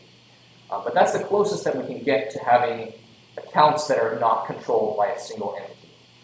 So is there a better way that we can guarantee certain behaviors of an account?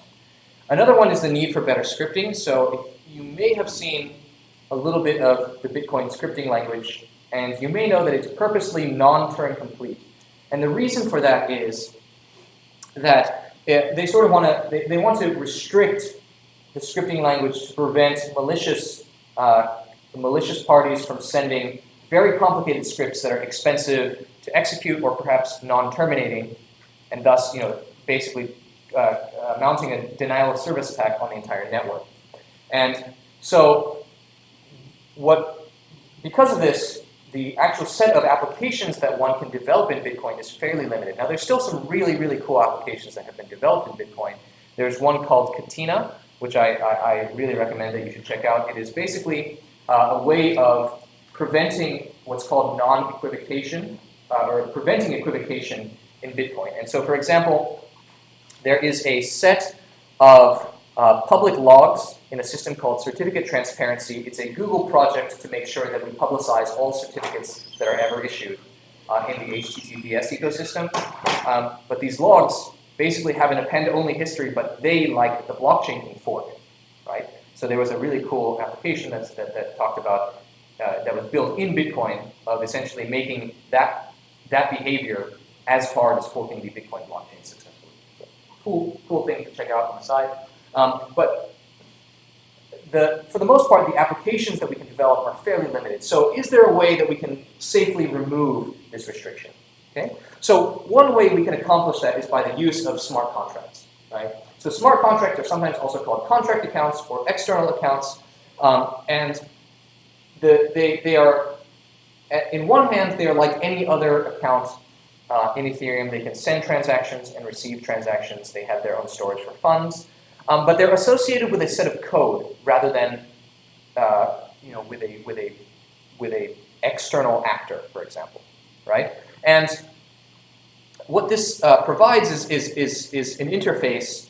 The code allows an interface that can be used to interact with this contract by sending it certain transactions, right? So in other words, people can send a contract account certain specially crafted transactions, and that will cause some of the contract's code to execute, right? And the contract can also maintain its own storage for data, and therefore it kind of creates this notion of a program that can run automatically, but that lives on the blockchain and whose execution can be viewed as all taking place on the blockchain. So the output of its execution is validated by all of the miners on the blockchain.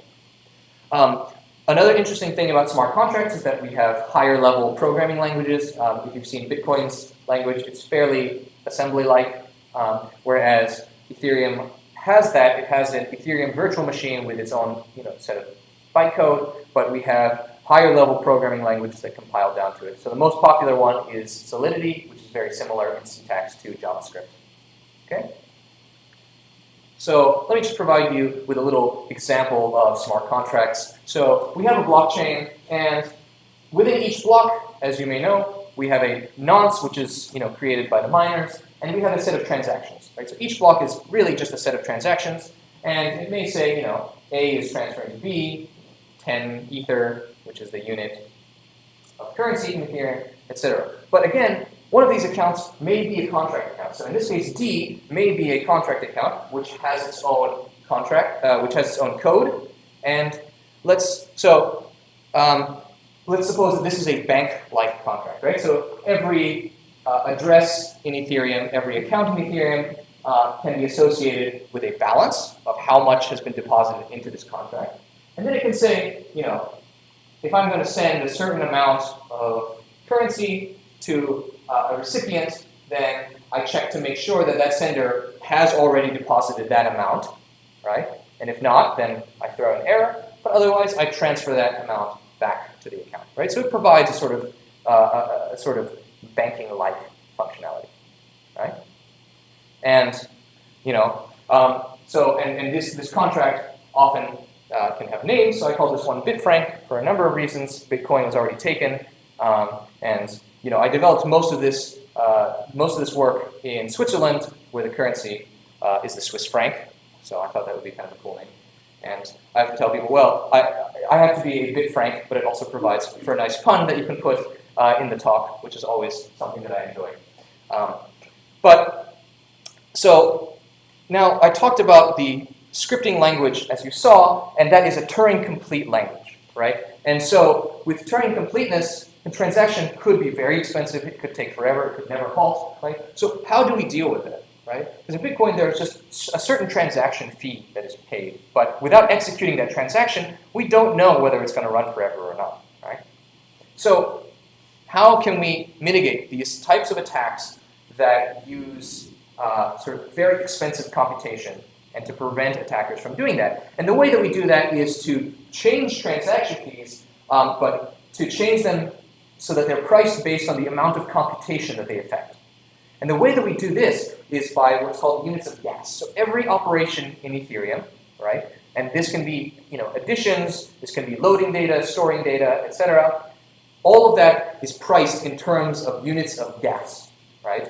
And the reason this isn't priced in Ether directly is because the value of Ether can fluctuate. So we have this kind of intermediary called gas, and the gas also helps determine what the relative costs of different operations are. So that's fixed by the Ethereum standard. And then transactions basically include a cost for gas. So the sender says, I'm willing to pay this much per unit gas, and then the miners can accept or reject that transaction based on how much, because that amount paid for gas is paid to the miners as a transaction fee, so they can decide whether or not they're going to accept that. And this provides a way of mitigating computationally intensive tasks, such as fetching from disk or writing to disk, or carrying out other expensive operations, like certain cryptographic operations, right? And so this has been revised a number of times because, as it turns out, when I talked about sort of writing and fetching from disk, that actually turned out to be something that was a little bit low price at the beginning, and someone discovered that someone was using this to carry out denial of service attacks on the Ethereum network. But then again, that price has since been raised. Okay. So the transaction fee is collected by the miner who mines the next block, right? Yes, that's correct. It's the miner who mines the next block. Okay, so, and one nice thing that you hear a lot in Ethereum and also in Bitcoin is decentralization, but it's to some degree more true in Ethereum than it is in Bitcoin. And contracts, again, allow us to create these autonomous agents, right? Their behavior is entirely determined by the code that's present in them, right? They don't have to even have So for example, they have a field for who owns this contract, right? And you can say, whoever created me has some privileges, and you can actually write that code in. You can also not write that code in, and then that contract has just become its own autonomous agent forever, right? Or until it terminates itself, which has to be built into the code beforehand. But the execution of this contract is verified in a decentralized way. All of the miners are taking these transactions, and if there's a code call, they're executing it to determine what the output of that is, and they're updating the state of the blockchain in that way. Now, the smart contracts therefore allow us to have a type of centralized functionality, right? If this contract does not allow anyone else to touch its data or to touch its funds, then it is a very centralized type of agent, right? And we can, in fact, you may be seeing, we have the centralized functionality, we can actually get a lot of useful things for IKP out of this. But we allow that execution actually to take place in a completely decentralized way. We don't have to trust this one party to behave correctly. We only need to trust, and this is still a big assumption, we only need to trust the fact that it executes its code correctly, right? Or that the code provides the guarantees that we think it does, which is not always true, but we are working on that. There is the risk of bad programming, and you may have heard of the DAO, or the Decentralized Autonomous Organization, which was an attempt to essentially create a Kickstarter-like project using Ethereum. And there was a vulnerability in this that allowed somebody to run off with essentially almost 10% of all of the currency in the network at that point, which turned out to be worth quite a lot. And in response to this, there was one of these hard forks, which I talked about, that happened in the Ethereum community. All right, so is that all clear? Do you have any more questions about Ethereum before we move on? So what is the incentive for miners to check for correctness of the executed contracts? So for example, let's say I'm a miner, I mine the next block, but then while executing some of the contracts, I did something malicious, for example, transferred money to myself. So presumably the subsequent miners have to undo what I did. So what's the incentive for them to check my computation and take any corrective measures? So this is partially done by the block reward, right? If you create you only get the block reward, right? Like let's say that there are multiple forks off of the last block in the chain. Whoever, let's say all of these, candidates are found by different miners. But really it's whoever finds it first and the longest chain, which is what we've seen in previous No, before. I'm not talking about forking at all. So Well, but I guess I'm kind of getting there, which is to say that when people decide which fork to build off of, they're supposed to check two things. One, it's correct. All the transactions in it are correct, and they do have to verify that themselves, and that it's the longest such chain that exists, right? Now, in Ethereum, we basically have the same principle. So even if you create something malicious, that is basically assuming that everyone else that comes after you will not check that you have done that transaction correctly, which is, with clients whose behavior is largely automated, that's fairly unlikely. And so you can do that, it's just that if people see that you have done so and then don't build off your chain, then that block reward actually never really happens, right? You never really receive that reward. So that's kind of the incentive for the, that's just a general blockchain concept, is that's the incentive to incorporate all the transactions, or that all the transactions that you incorporate are correct. That doesn't say anything about suppressing transactions, and you may have seen in previous papers some of the things that can happen. Seems like if verifying for correctness is very computationally intensive, then the right selfish strategy for me would be to just assume that everything was done correctly earlier and just focus on mining the next block. Yes, and if you are a kind of private individual who wants to download the Ethereum blockchain and you try to start from the beginning and download and verify every transaction, there was a point where, again, there were these very high sort of denial of service attacks, and your machine will noticeably slow down in getting transactions when it gets to that point. It can take a really, really long time to sync up with the blockchain, on the order of days now. There are faster ways that you don't verify these transactions. It's basically up to how paranoid you as a node are. And fortunately, in the Ethereum community, most people aren't paranoid and they want to verify everything themselves. Any other questions about Ethereum before we move on? Okay. So now that I've talked to you about how Ethereum works, I want to now talk about IKP's operation, in particular, how, first of all, how we have created an Ethereum-based design of IKP, some issues that we ran into when we implemented this in Solidity, and what the next steps are, okay? So, again, coming back to this architectural overview that we saw earlier, we have the standard SSL infrastructure. We have the IKP authority, which now takes the form of a smart contract in the blockchain. So again, as I said, it has a lot of centralized functionality. We may not want to trust that, so we can reduce this to trusting the code that runs the IKP authority. Now, the domain can send its DCP to the IKP contract in the form of a transaction, right? And the IKP contract will then store this information in the block. This becomes part of the blockchain state. Similarly, CAs can register RPs with the contract. That contract can then also place that information into the state. And now we have a detector, which can be a CA, a domain, a client, or a miner, right? And when it reports misbehavior, it also does this by sending a transaction to the IKP contract, and the contract sets the appropriate payouts, again in the form of transactions to the block. Now, one thing that I want to talk about, which is kind of cool, is that, remember I was talking about the checker programs and the reaction programs in the DCP and the RP. Well, we see that these two can be smart contracts, and this is useful for a number of reasons. One, because they're publicly available, and they're fairly unconstrained by the limitations of having some sort of restricted programming language. We can express a very wide range of policies in a way that is publicly accessible.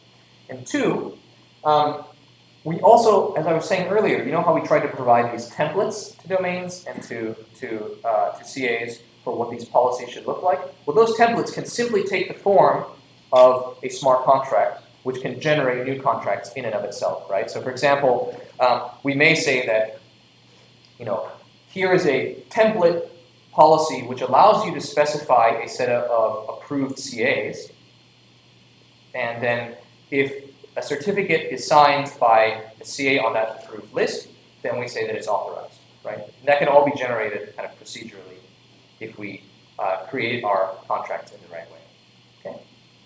And similarly for RPs, okay? So once the transactions are in the blockchain, then the detectors and the domain can get their payments by cashing out from the blockchain as usual, okay? All right, so there were some challenges that we faced when we tried to come up with this Ethereum-based design. One of them is solvency, in the sense of, if we have an external IKP authority, CAs can owe that authority money, and there may be legal frameworks to deal with that. But that doesn't happen in Ethereum, right? In the Ethereum blockchain, the money is there or it isn't. And so we need a way to ensure that CAs can pay for their misbehavior.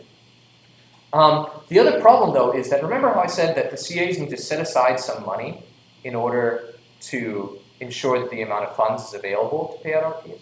Well, it's also unrealistic to say that, because these are insurance policies, it doesn't make sense to say that the CA has to set aside a huge amount of money to be prepared for any kind of payment that it may make, right? It's unrealistic to assume that, for example, Farmers Insurance has enough money set aside to pay out everybody, who has, let's say, like fire insurance, right? It has enough money to pay out every single one of those claims where if everyone was to cash out at once. That's completely unrealistic. So we need a way of dealing with that. The other is front running. So if you have miners, right, and detectors, and the detectors are essentially, right, reporting a misissued certificate by broadcasting a transaction to miners. Well, if I'm a malicious miner, I will simply say, oh, I didn't see that certificate before, but now I'm claiming this as my own, and now I'm going to report this as misissued, and forget about the transaction that you sent. How do we prevent this, right? So we need a way of preventing miners from stealing proofs from other detectors, okay? So we're going to talk about how we address those two challenges in our design. So the first, solvency.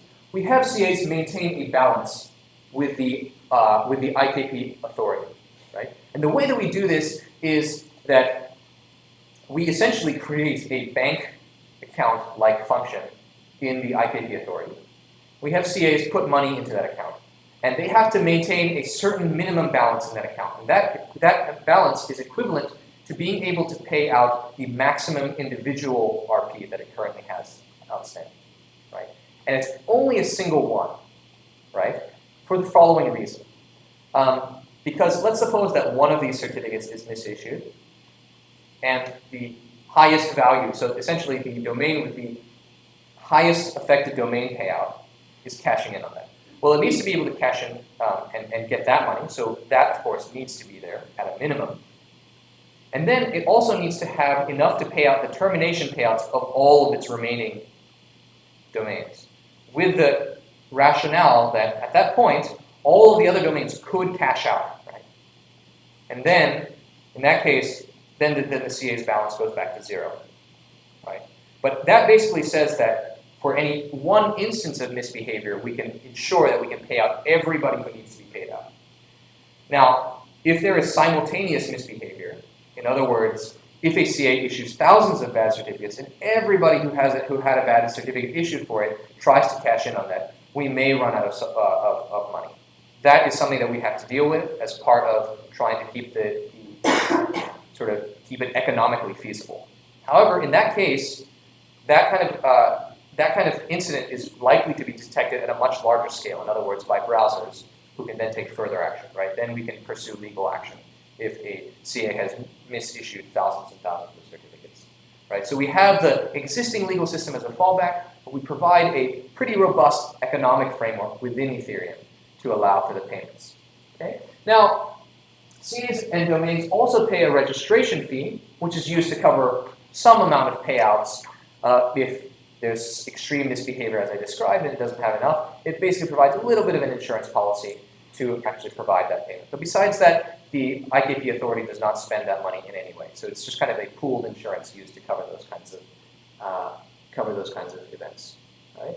And the IKP contract can store metrics about these to share with domains. So for example, when I'm looking for a CA as a domain, I can say, what is its total liability right now? What are all of its RPs right now? What is, how much could it be paying? And what is its balance?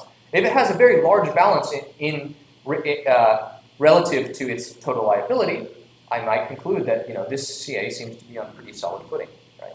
And this is basically what we do now, right? When we evaluate companies in an economic sense, we look at for example, their debt to equity ratio, right? That's one economic measure that we can look at. So it's a very similar process that domains can do here. Okay. Is there any questions about this? Yeah. So I guess just when we started out talking about the semantic, reducing thousands of faulty certificates. Yes. And this was an answer to, latency is not too bad. But it seems that, right, you guys got the biggest one. Yeah, so that's a good point. I did say that Symantec has issued thousands of bad CAs in the past, and I did say that in that case we do kind of fall back on the existing methods that we have to deal with that. What IKP provides beyond that is the financial recourse for smaller sets of misbehavior, and it also provides deterrence, right? So in other words, CAs are less likely, or let's put it this way, they're more likely to carefully check the certificates that they're issuing in order to avoid this, penalties. And also we provide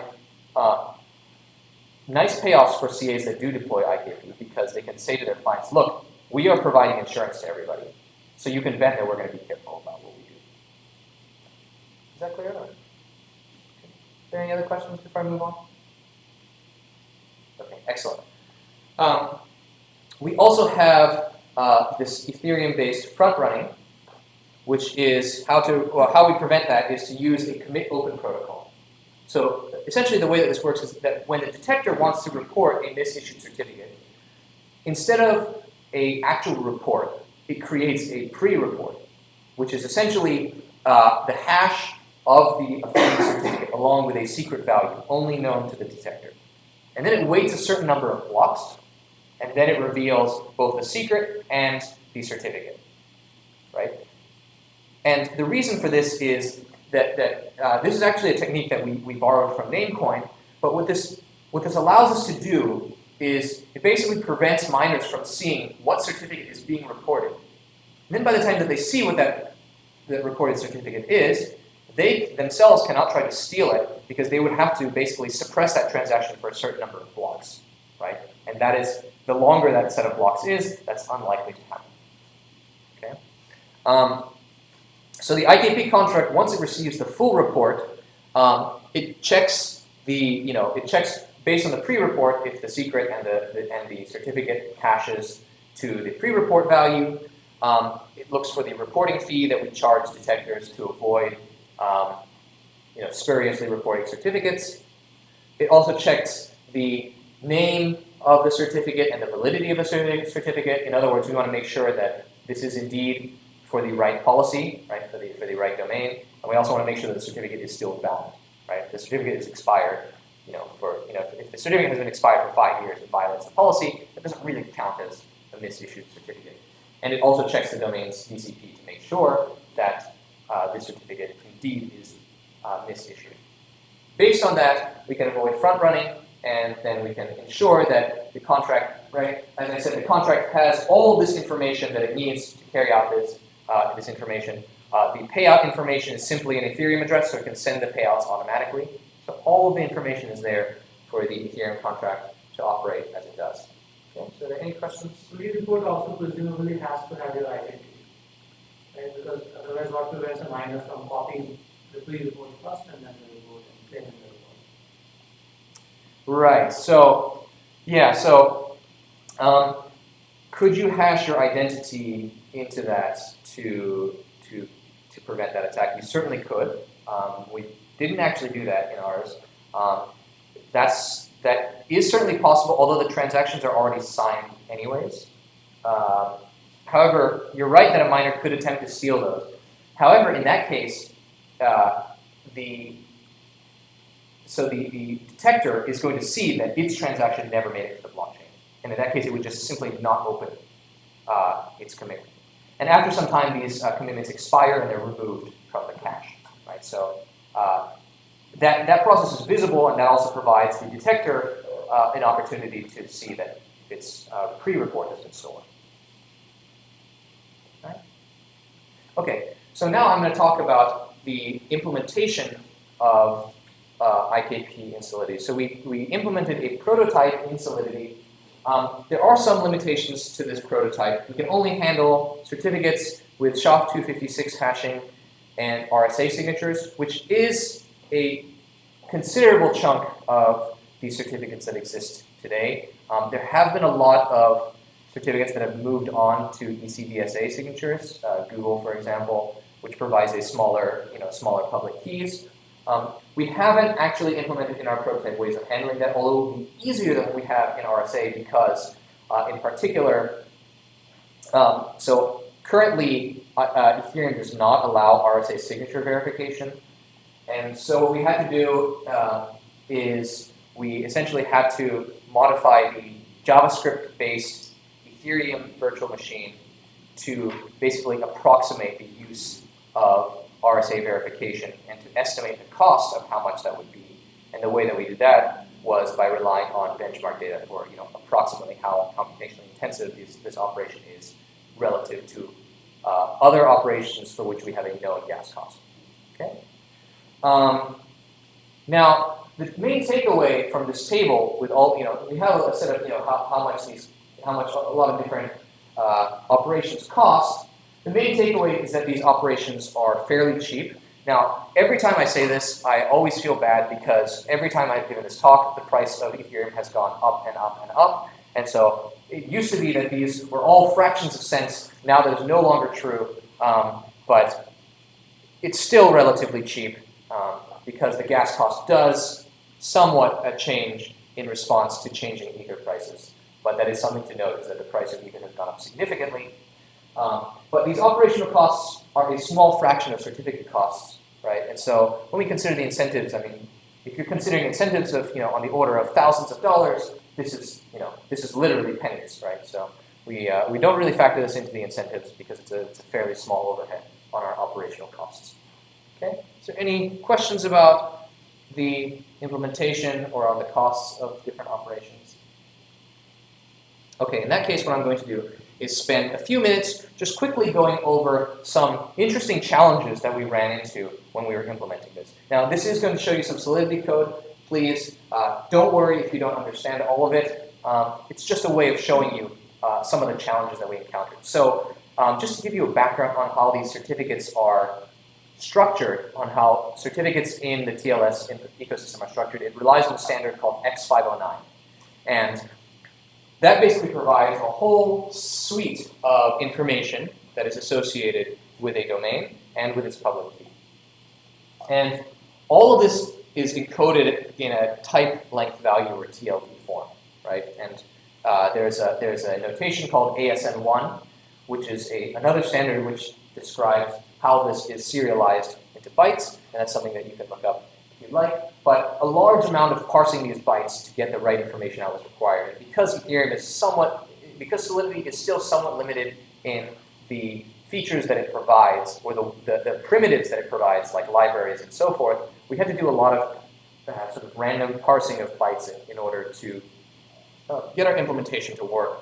So for example, when we look at validating a certificate, like this is the main code to do this. Now the important part to focus on here is that a lot of what we rely on is popping values, TLV values off of the certificate, and then a lot of times we're actually just checking, does this byte have a certain set of information? Because that was the best way that we could do. Instead of trying to write an entire X509 parser in Solidity, which is pretty much impossible, what we did was just say, are the bytes that we expect in the right places? And does the whole thing validate in the way that we expect? So, there is some limitations in the fact that we may not detect all of these structural nuances that may be present in certificates, but we're mostly looking for the right information, the relevant information being in the right places for the example contracts that we want to show.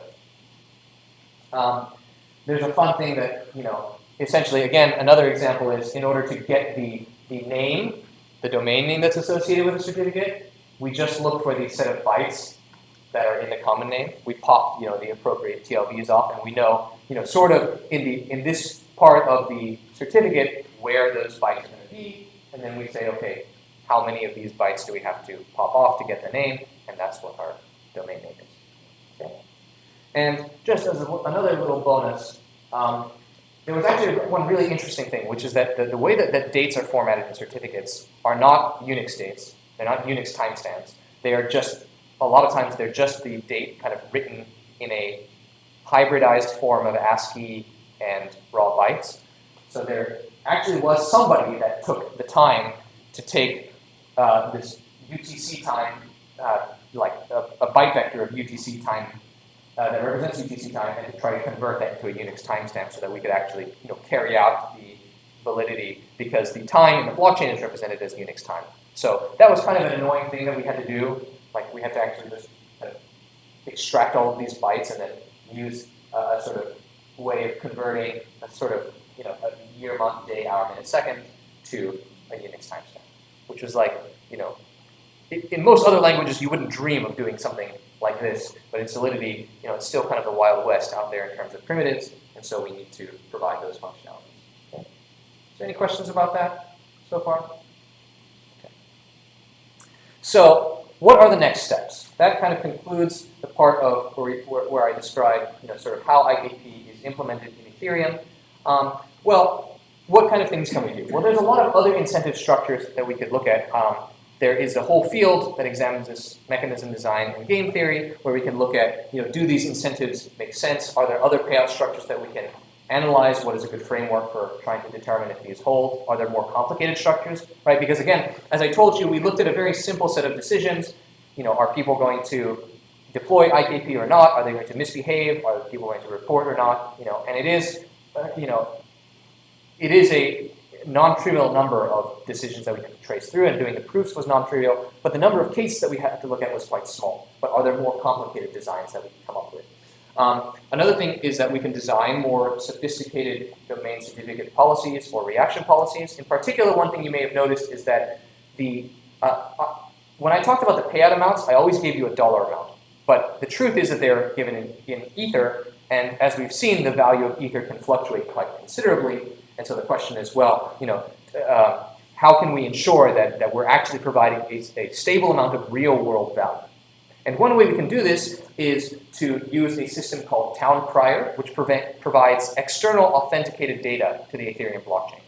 And just to provide a short preview on this, the way that this works is to basically provide, is to run a service on SGX, which is a trusted computing platform, and use that to authenticate the data that's coming from an external source. We also want to take a look at production implementation. It turns out that there's an upcoming hard fork in Ethereum which is going to support RSA signature verification, so we can finally actually fully implement our contract in production, which I'm very excited about. So that hopefully in the next few months, I will be able to sort of rewrite that contract in order to take advantage of all of the cool stuff that we want to do in IKP. So to summarize, what have we provided with IKP? We've provided auditability. DCPs and RPs live on the Ethereum blockchain. We've provided automation, right? A smart contract allows us to provide all of this functionality automatically. We have aligned incentives with the desired behavior using formally verified payouts, and we have provided public financial penalties to misbehaving CAs. All right? So with that, that concludes my lecture, and thank you very much for your time. So are there any questions at the end that I can answer for you? Yes? So, just think about how, like, semantic and these many wrong certificates issues, and that case would not be covered by IKP, but it would cover all those instances where, like, say, a certificate authority issued a couple, like 3 or 4 wrong certificates. So how likely is it to happen? Like, on a daily basis, how many wrong certificates are issued by different certificate authorities? Okay, so they're right. So on a daily basis, how many certificates are misissued? Not very many. So actually, I wanted to study this, and one issue with that is actually it's very difficult because these don't actually happen that often. Our sample size is very small. I mean, even if you looked at that map, you can say, yes, there's a lot of misbehaviors, but they're over the past 6 years. And that's actually not that many to look at. Now, in terms of how many certificates tend to get misissued when a CA does misissue certificates, that depends. Like in the case of Symantec, we find that in testing environments, they're just going to issue a whole bunch of certificates. Now, often what happens is that there's some other operational failure that allows someone to take advantage of that, and usually they detect that very quickly. So usually the set of certificates that gets misissued is fairly small. And so, for example, there's a CA called Turk Trust, which was a Turkish CA, and they essentially accidentally granted CA capabilities to one of their clients. And that client was like, oh, I'm just going to issue like 2 certificates, one for Google and one for Gmail.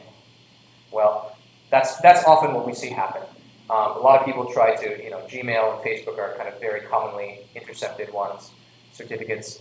But yeah, overall, I would say that's generally the more common one. But it depends on, the nature of the misbehavior, whether it's manual operator error, or if it's a test that went wrong, or if it's actual malicious behavior. And all of those look very different, and we don't have a good enough sample to say what the usual or average case is. Any other questions? Yeah. So, does this do anything to help with, then being able to identify bad certificates that are out there? I guess I feel like you have an initial validated CA that somebody used that wrong. So is that correct? I'm a little unsure on what your question is. So there's nothing to revoke a certificate after someone detects it. Right. So we didn't talk about revoking certificates in IKP. That's not something that's strictly covered by IKP. It still remains that only the misbehaving, only a CA who issues a certificate can revoke that certificate. The difference that we can provide is the following, which is that with the blockchain information, we could, in theory, provide a browser plugin that interfaces with the blockchain, scrapes the blockchain to get a set of certificates that have successfully been reported as unauthorized, creating a sort of set of blacklist, basically a blacklist for those certificates. That's about the best we can do without relying on revocation. But the revocation problem is it's still ultimately up to the CA. That's not changing anytime soon. What is changing is how we can efficiently distribute that information.